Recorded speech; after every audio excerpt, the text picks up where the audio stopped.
Soft morning light filters through lace curtains. A woman's hand traces the edge of an old photograph. There was a garden once, not the kind you'd find in magazines, but the sort that grows wild when no one's watching, where roses forget to bloom because no one reminds them, where paths disappear under autumn leaves because no one walks them anymore. I used to know someone who lived like that garden. Beautiful potential, buried under seasons of tomorrow. Her name was Elena. The camera pulls back. We see a village nestled between rolling hills, smoke curling from chimneys. Every village has its rhythms, doesn't it? The baker rises before dawn. The postman cycles his route. The church bells mark the hours. But Elena existed in the spaces between. She'd watch life from her window, a cup of tea growing cold in her hands, thinking, perhaps tomorrow I'll begin.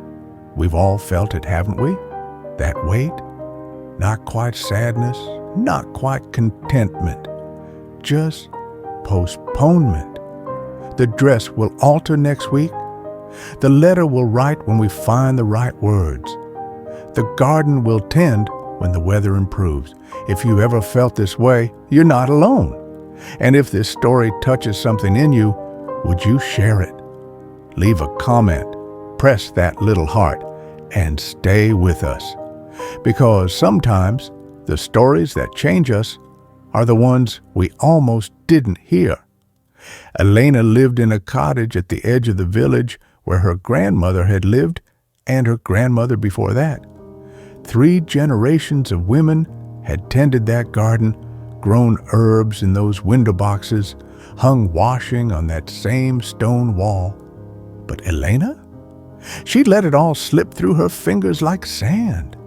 The neighbors whispered, "Of course, they always do." "Such a waste," they'd say, shaking their heads. "Such a beautiful girl, such a lovely home." But look at her, always dreaming, never doing. The truth was harder than their gossip, though. Elena had wanted things once. She'd wanted to open a small shop selling her grandmother's recipes, lavender soaps, rose water, honey from the old hives. She'd wanted to restore the cottage, to make it breathe again. She'd wanted to travel, to paint, to live. But wanting and doing are separated by a chasm, and Elena had built her home right on its edge. Rain begins to fall. The camera finds Elena at her window, older now, watching someone else's happiness pass by. Then came the day that broke her. Thomas, the boy who'd waited for her through seasons and silences, married the doctor's daughter from the next town. Elena watched from her window as they drove past, just married, laughing, alive with purpose. And something inside her cracked open. That night, she couldn't sleep. She walked through her cottage touching things, her grandmother's recipe book, the dusty paintbrushes, the fabric she'd bought years ago to make curtains. Each object was a ghost of an intention, a promise she'd made to tomorrow.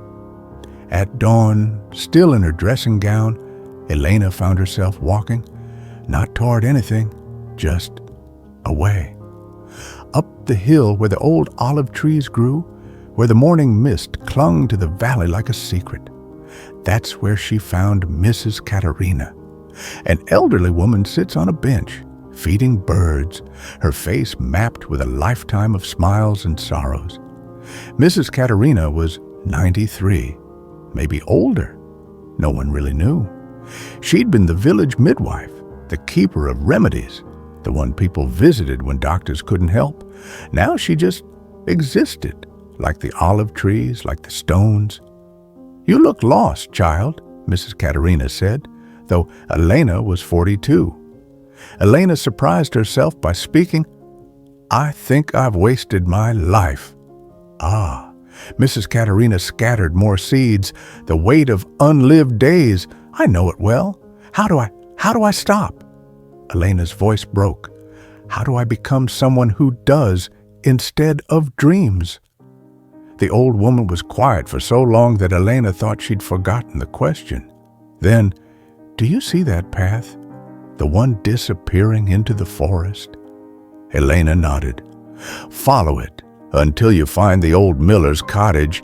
It's been abandoned for decades, but in the garden, there's a rose bush. It still blooms, even though no one tends it. Bring me one perfect rose, just one. Can you do that?"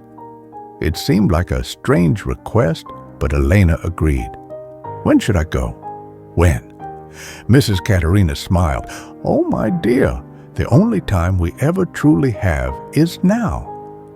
The camera follows Elena as she begins to walk, slowly at first, then with more purpose. The path was overgrown. Elena had to push through brambles, step over fallen logs, navigate around puddles from last night's rain. She hadn't walked this far in years. Her legs ached. Her comfortable shoes weren't meant for hiking. She thought about turning back a dozen times, but something kept her moving forward. The miller's cottage appeared like something from a fairy tale. Stone walls surrendering to ivy, a roof open to the sky, windows like unseeing eyes, and there, impossibly, was the garden. Wild, yes, chaotic certainly, but alive. The rose bush grew against the southern wall, heavy with blooms despite the neglect. Pink and white petals, soft as silk, fragrant as memory. Elena reached for the most perfect rose, feeling the thorns against her palm, and carefully cut the stem. As she held it, something shifted inside her. This rose hadn't waited for perfect conditions. It hadn't postponed its blooming until someone came to tend it. It simply grew, bloomed, lived. Elena's face transformed, not by magic, but by understanding. The journey back seemed shorter. Elena noticed things she'd missed on the way up. Wildflowers, the song of a thrush, the way light fell through leaves like golden rain. When she reached Mrs. Katerina, the old woman took the rose and smiled. "Beautiful. Tell me, child, was it difficult?" "Yes," Elena admitted. "I almost turned back several times, but you didn't, and now you have something beautiful to show for it." Mrs. Katerina handed the rose back to her. "The cure for an unlived life isn't in some magic remedy. It's in the walking, the pushing through, the doing, even when it's hard, especially when it's hard." Elena looked at the rose, then at her hands.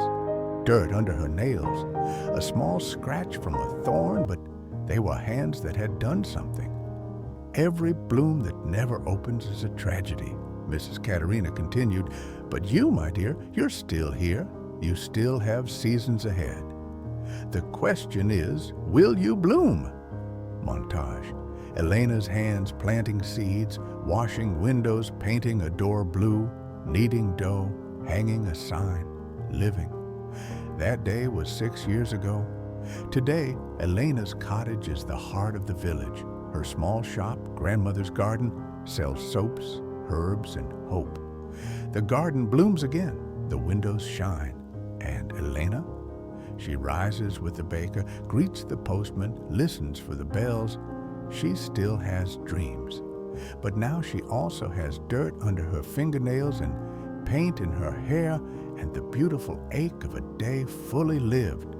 Because here's what Elena learned and what I want to share with you today. The life you want doesn't arrive fully formed. You build it, one step, one task, one imperfect moment at a time. Final image, Elena in her garden, hands in the earth, surrounded by roses, truly alive. The time to bloom is now, not tomorrow, not when everything is perfect, now. Thank you for walking this path with me. Until we meet again in the next story.